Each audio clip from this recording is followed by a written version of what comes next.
secret way into the studio.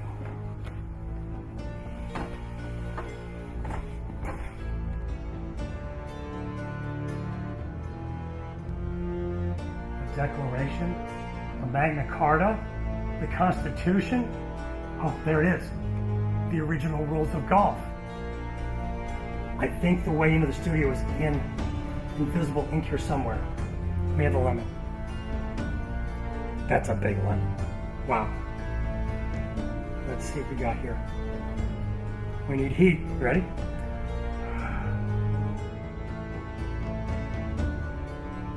There it is.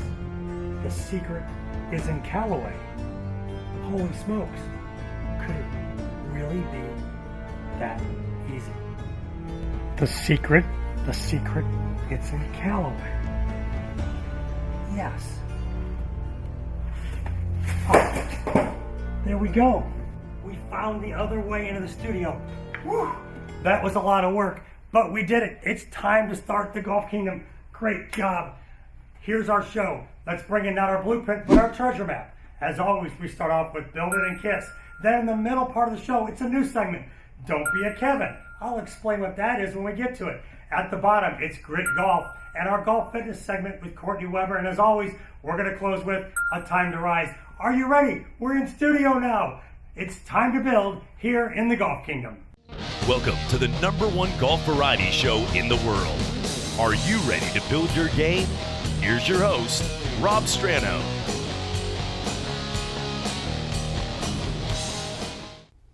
All right, get ready. Come on in. It's my kingdom. It's your kingdom. It is the Golf Kingdom. And as always, we start off with the Build It segment. Yes, something cool from around the house that you can just grab to help your golf game when you can't get to the golf course. So hard hat time. Everybody get up. Here's what I want you to grab. Go to your bathroom. Grab a roll of toilet paper. Yeah, not one off the roll because you might need that. Grab a brand new one. So here's what I've got. I've got a golf club here, and I've got a roll of toilet paper on it. See that right there? Now it'll slide back and forth. It'll fit over the grip. Now the question is, what are the errors I see in the golf swing, and how can a roll of toilet paper help you not make these errors? Let's talk backswing number one. So one of the big backswing errors we've talked about in the Golf Kingdom is as you swing back, the club wants to twist and spin behind you. So when the club twists and spins behind you, we got a big problem. From here, it's going to want to come down steep. And we know we don't want that. All you slicers out there, when you look at your video and you come down this way, this just might be the fix for you. So put your toilet paper on your club right here. I've got a 9-iron. I've slid it down there. Here's your thought with your toilet paper to fix the backswing. So you're going to set up, and I want you to swing back, and I want you to feel like you are not unrolling the toilet paper. So if I go back and I twist the club like I'm unrolling toilet paper, it ends up behind me. See, that's behind my hands. Your feeling is I want you to go back and imagine you're not going to unroll the toilet paper, and look at that. The club ends up out here outside my hands. From here, it can work back in the correct position, and it will slide down to your hands too. So if I roll it and lift it, look at that. It ain't going anywhere. What we want to do is don't unroll the toilet paper, and then as you go up, the toilet paper will slide down to your hands. This will get you in a better spot at the top, which is what we're going to talk about now. So if you spin it behind you, this fixes it. But now you got to get it down to the ball, because when we set up and we have a golf ball there, we have bad intentions. I've always said, I don't care if it's a Hot Wheels car, a ham sandwich, or a stuffed animal, we're going to whack it with the club. So as you get back, here we go, club outside the hands. Now the toilet paper comes down. Now, when you swing down, you want to try to keep the toilet paper on your hands as long as you can. And then when you get to right here, where your hands are opposite your leg, you want to take that toilet paper and snap it to the club head like this. Bang! Just like that. That'll give you some club head speed that you're looking for also. So you're up here, the toilet paper is on your hands right there. You want to come down, keep it on your hands, and then right here, smack it right into your hands. Bang! You'll see it go right in the club head, smacks into there. That club turns around the corner, as my good friend Brian Manzella says. Brian Manzella, coach in Louisiana, says when you get here, the club's got to come around the corner. Bang, you see it snap around there. And then from there, it just kind of stays on the club all the way to the finish. So building it. Grab yourself a roll of toilet paper, put it on your club, and you can work on cleaning up your backswing and not getting the club here. Keep it calm, don't twist it. Let it go up here, come to your hands, come down, and then smack it at the bottom. You'll clean up your swing and you'll get more distance. Well, golf kind of seems like a simple game, but it's anything but simple. I'm gonna make it simple in the KISS segment. Keep it simple, Strano. Mwah. There you go. The start of something simple to help your game. Now I'm gonna talk about when I grew up playing golf. You've maybe never seen one of these before. Why does that ball have a red stripe on it? Anybody out there know? It's because it was a range ball when I grew up. They used to take regular golf balls and put red stripes on them. We called them red stripers. So it wasn't like that people were making range balls for us to use. No, we used regular golf balls with the red stripe on them. Now, where'd they get those golf balls from? They fished them out of lakes, they found them, and sometimes they weren't very round. Look at the knot on the top of that one. So they would put a red stripe on this ball, and this has a really soft cover, and you've maybe never seen a golf ball with a cut in it. So these old soft covers like this and like this, if you hit the ball with the edge of the club, the blade of the club like that, it'd cut the cover open like that. We called it a smile. If you hit it and it landed on the cart path, the ball would scuff and you couldn't use it. So these old golf balls, what did they teach us how to do that helped our game that the new balls don't? Well, here's what it is. Remember what I said, if I hit it thin, I'd cut it? We learned to not hit the ball with the edge of the blade and hit it thin because it would cut the ball open, it would be out of round, and we couldn't use it anymore. We learned to hit the middle of the club face with the middle of the ball. So the old golf balls, because they got damaged, we had to learn to hit them solid. The new ones, they're hard to damage. I'm not sure I could cut one with an axe if I hit it. One thing to think about as you're out there, think about imagining you got one of these old soft golf balls and you don't want to cut it with the blade, you want to hit it with the middle of the club. And it might just clean up those bladed thin shots you've got. This has been really simple. Keep it simple, Strano, to help your game. Well, one of the things we stop doing maybe as we get older is we stop hopping. But the question is hopping and jumping good for your golf game? You know, there's a lot of conversation right now in instructor circles about we should hop and jump coming through. We should jump out of the ground. I got two videos here to show you of a hopping, jumping swing and one not, and we're going to talk about it. So let's look at video one here. And you're going to see a lot of left foot, back foot jumping. You're going to see them coming out of the ground. Coming out of the ground. So you can see the jump here and up on the toes there, up on the toes.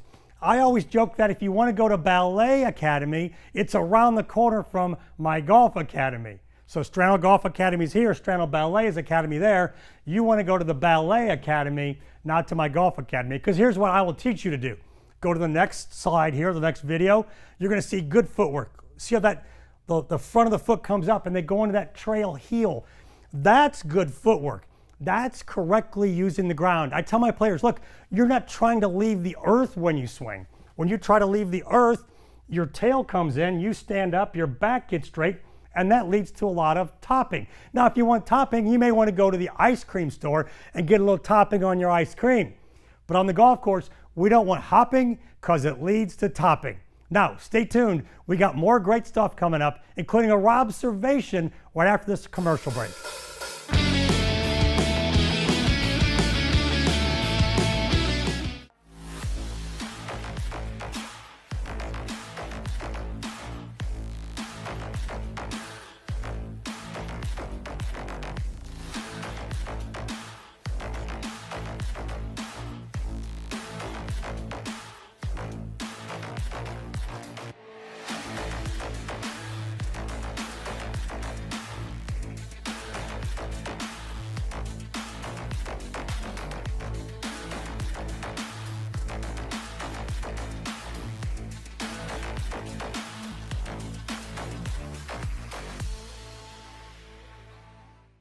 You want a golf tip that will really make this game easier? Okay, here's mine. The fastest way to get good is by finding a great coach. So, what are you waiting for? Schedule a training session with your local coach, Rob Strano from Strano Golf Academy in Destin, Florida at stranogolf.com.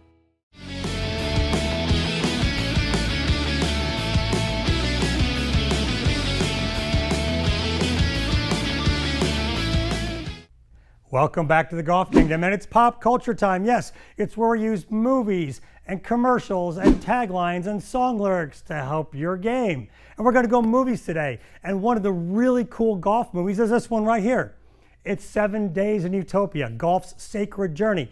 And I got to sit in on tour on a Bible study where David Cook, the writer, was our presenter. And I've got my notes in the front from the study on tour, but it was great. He gave us the book. We got to visit with him and got to hear more about how he wrote the book and the stories. But one of the things I use from the book and the scenes in the movies is something that might help you with your touch if your putting and chipping touch is off in golf. And what we do at our academy is I've got poker chips here. Yeah, these poker chips, you get them all the time for free if you go to conventions and stuff, or places give these poker chips away. But I've got poker chips and I've got a bowl on the ground. So in the movie, they toss washers at these little targets. We teach, especially kids, putting touch using washers. In this case, we're going to go adults, we're going to use poker chips. What I want you to start off with is just start off one big step away from your bowl. Put it on the ground, and I want you to hold it in your fingertips and practice tossing the poker chips into the bowl. Boom, there's 2 in a row. Now, back up another step and practice trying to toss the poker chips into the bucket. There's 3, there's 4. Oh, I missed that one to the right, but see how good my touch is? Man, that was pretty good here.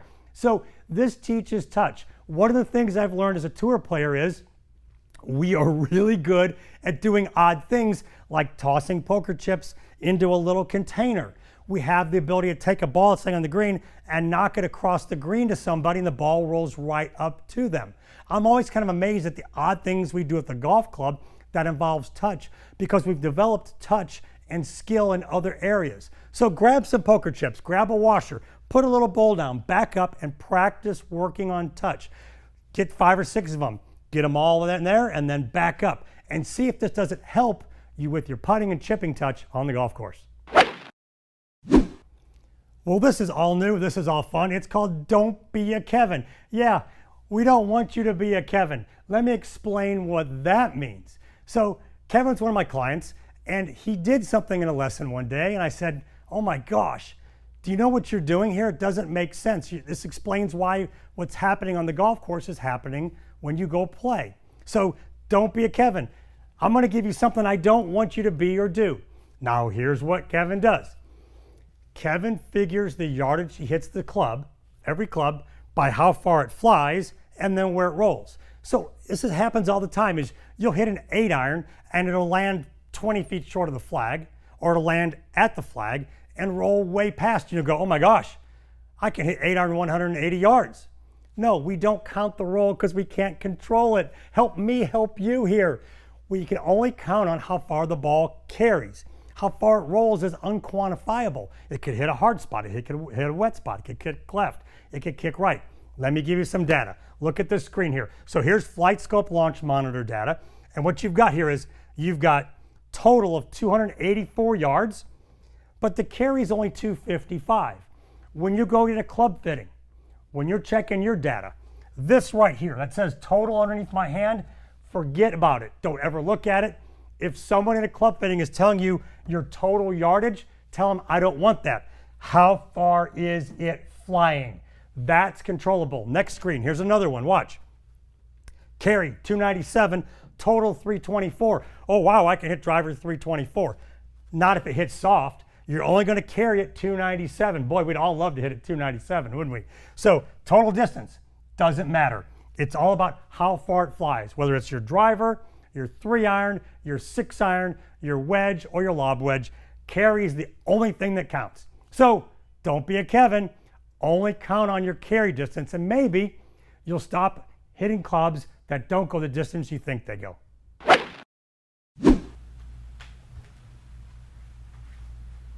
Your word is trichotillomania. Place of origin? The golf course. What's the definition? An inexplicable desire to pull your own hair. Can you use it in a sentence?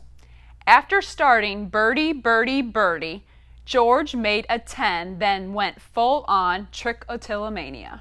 Trichotillomania. Can you give me the first 5 letters, please? T-R-I-C-H. T-R-I, okay. Trichotillomania. Trichotillomania. M-A-N-I-A. Trichotillomania. Yes. Yes. So trichotillomania, pulling your hair out. Golf makes us do that. It's our strategy segment. And the question is, how do you keep from pulling your hair out on the golf course?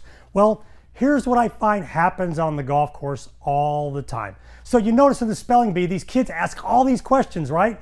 They ask origin, place, sentence, give me some letters. You know, hey, can I phone a friend for help? But on the golf course, you don't ever ask questions. You're never curious. Let me give you an example of being curious. Check this picture out. This is St. Clair Country Club where I grew up. I've played here roughly 5,000 times. I'm an honorary member of the club. Look at this picture now. Check this out. That's the first hole.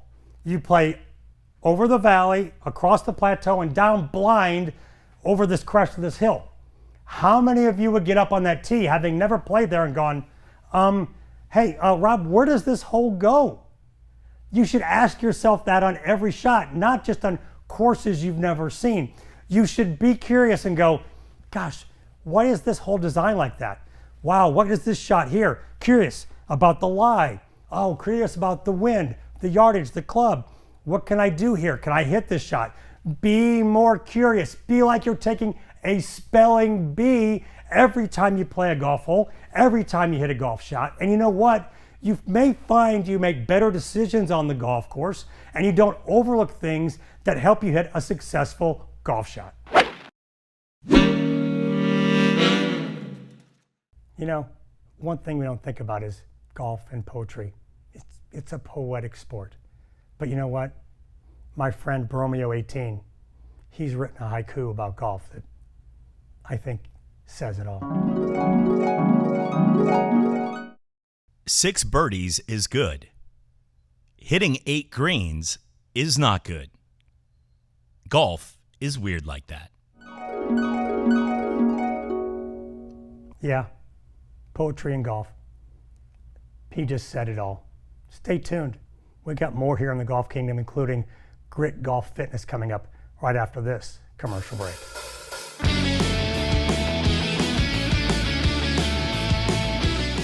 This is not about splitting hairs. It's more precise than that. It's knowing to 1/1000th of an inch that every layer of every chrome soft is manufactured precisely, which we confirm with proprietary 3D X-ray. Precision technology is not an industry standard, but it is ours. You can hope your ball performs consistently, or you can know it will with precision technology. Chrome Soft, better for the best, better for everyone. Day.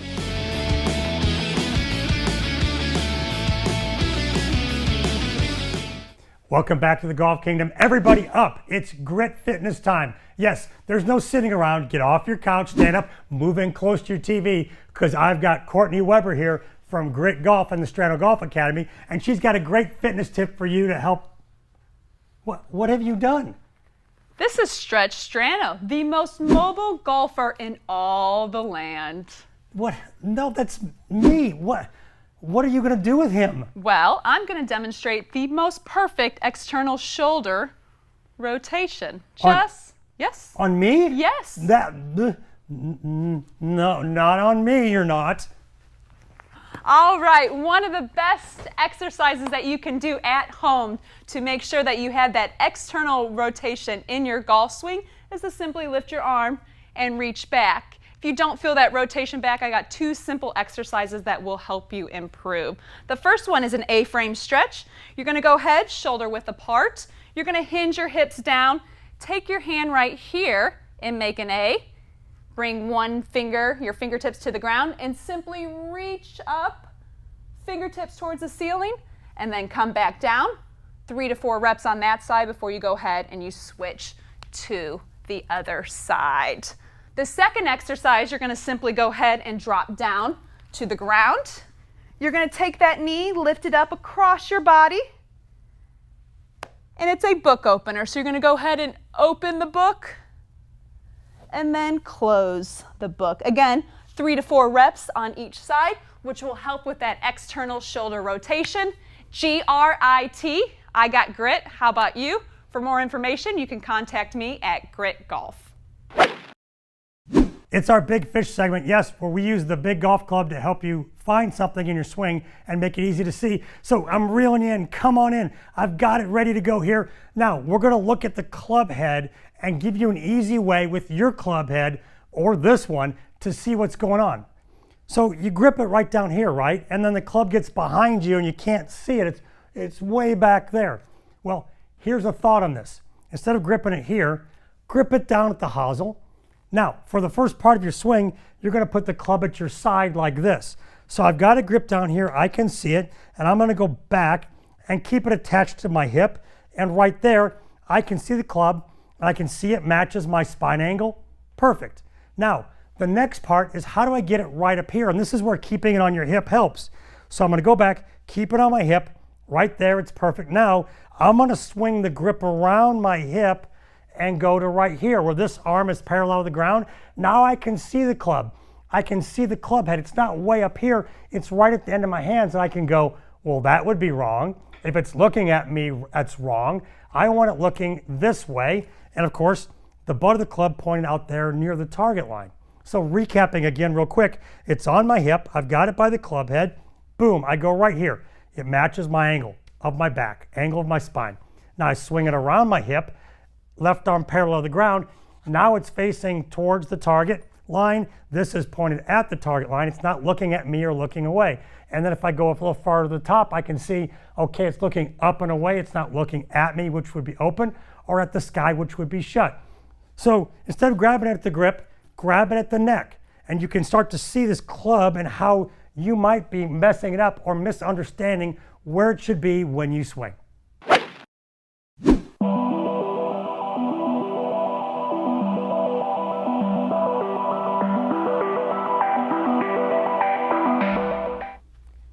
Okay, it's the Matrix segment, and I'm vintage Rob. I'm not the young, handsome Italian stallion Rob. It's me. It's just an older version of me.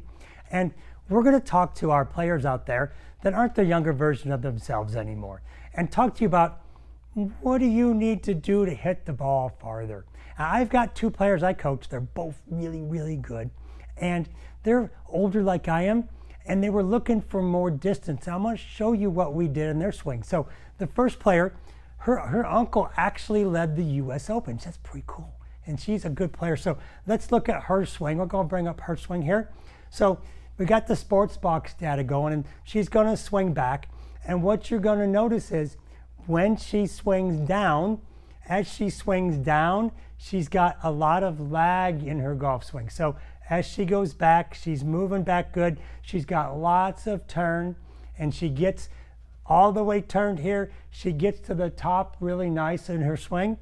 And then here she goes. Look, her turn's 81 with the shoulders, 30 with the post, and she starts down, and look at all that lag. That club's way back behind her head as she starts down. So stop it right there. So what you see here is the club's parallel to the ground, and it's equal right here with her hands. She's got all of this lag, and she doesn't have enough speed to get it out. So what I had to tell her to do was what she does here. Watch, we're going to play the video now, and she's going to let that lag out with her hands as she comes through right there and smack it. So instead of lagging and coming through like this, she gets to right here and wham, she smacks it. Now, the next player, let's look at this picture because he played the PGA Tour, and this was his money clip from the Bing Crosby Pro-Am. Look at 1956. He had a great career on the PGA Tour, but here was his swing. Watch this swing. So bring up his video. So good setup. He goes back, and he actually came to me and said, I'm working on some lag, Rob. So as he swings down, we're going to stop it here. So top, and he's going to come down. So great turn, still turning good. So bring him down, keep it playing. So as he comes down, he was trying to lag the club as he's coming down. So as he swings down, you can see all the angle here. Now freeze it right there so you can see all of the angle. And now I had to tell him the same thing. Get the angle out and see how nicely he lined it up at impact. So golf swing, if you're looking for more distance here, You want to let that lag out coming through as we get older. We can't continue to lag it and hang on and then try to get that lag out because we don't have the speed anymore. We want to get that club head going and get it smacking into the ball. And you know what? If you do that, you might find your extra distance that you've been missing.